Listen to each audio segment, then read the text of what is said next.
Hey guys, welcome to SourceFed. I'm Trisha Hirschberger, and sometimes I like to nerd out about cars, specifically cars with new tech. And while hydrogen fuel cell vehicles aren't exactly new, mass producing them in the US definitely is. And that's exactly what Hyundai's doing this spring with the Hyundai Tucson fuel cell. So for those of you who aren't familiar with hydrogen fuel cell vehicles, I'm gonna break it down. Basically, you fill the tank with compressed hydrogen. No, it's not a bomb, but we'll get to that later. That hydrogen is split and becomes energy via the fuel cell, and the only thing that comes out of the tailpipe is water. Pure water. Like you could drink it. I mean, it's steam, but you could try. I mean, that's pretty cool, right? In addition to putting out zero pollution, the car can run about 300 miles per charge, charges in under 10 minutes, puts out 134 horsepower and 221 pound-feet of torque, and hydrogen is readily available in our atmosphere, so we don't have to worry about it running out. Now, Hyundai isn't the first manufacturer to start making fuel cell vehicles. In fact, Honda has had the FCX Clarity on the road for a little while now, but only a few of them have been on the road, and you can only really drive them if you're a celebrity. I got to drive one once. It was awesome.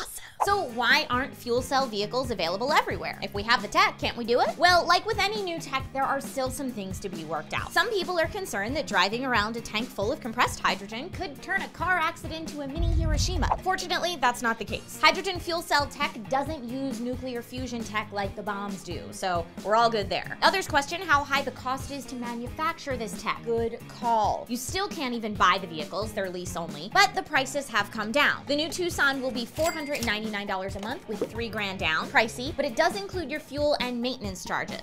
Other downsides include a crappy infrastructure. To lease any hydrogen vehicles, you must live within a certain radius of a hydrogen fueling station. Supposedly the infrastructure here in the States will expand, but will the government be on board with that? There are home fueling station concepts right now, but they're still just concepts. Also, how do they get the hydrogen for the fueling stations in the first place? Hydrogen is the most common element in the universe, but to be used as energy, it must be in its purest form. There are many different methods to get hydrogen into this form, but most of these methods are extremely expensive. Not to mention, some of the methods can cause pollution, thereby canceling out what the hydrogen cars are trying to do for the environment in the first place. So are you pro or anti the advance of hydrogen-powered vehicles? I'm no scientist, so I don't have all the answers, but I love the hope that this could be a real sustainable energy source. Do you think more research should be done before they're mass-produced, or is this a huge stride forward in alternative energy? Let me know your thoughts in the comments down below. Don't forget to like and subscribe if you haven't already. You can click this annotation to see what we're doing across all of our other channels. My name's Trisha Hirschberger, and I'm still excited about driving that FCX Clarity. If you were to buy one of those cars, it would be like $6 million. So expensive. Cool.